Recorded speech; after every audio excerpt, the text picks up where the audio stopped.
అక్కను నమ్ముకోవద్దని తమ్ముడు హెచ్చరించాడు. నన్ను అంత మాట అంటావా అని అక్క కన్నీళ్లు పెట్టుకుంది.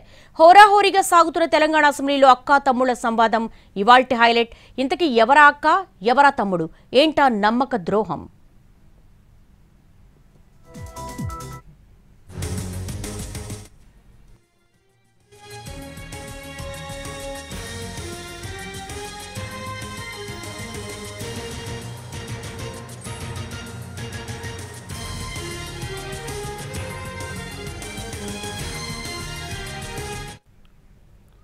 మోసం, దగ, ప్రజాస్వామ్యం ఖూని ఈ పదాలపై ఇవాళ అసెంబ్లీ దద్దరిల్లింది.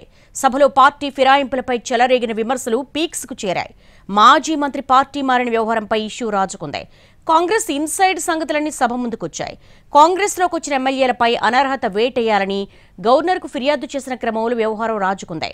కాంగ్రెస్లో గెలిచి బీఆర్ఎస్లోకి వచ్చారంటూ ఆ మాజీ మంత్రిని టార్గెట్ చేస్తూ ప్రస్తుత మంత్రి ఎద్దేవా చేశారు.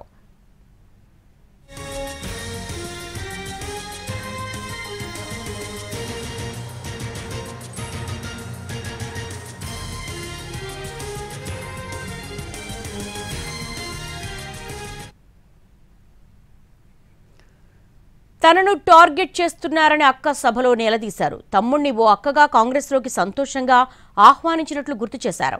ఆ రోజు పార్టీలోకి వచ్చినప్పుడు కాంగ్రెస్ ఆశాకిరణం అవుతావని మనస్ఫూర్తిగా ఆశీర్వదించారని అన్నారు.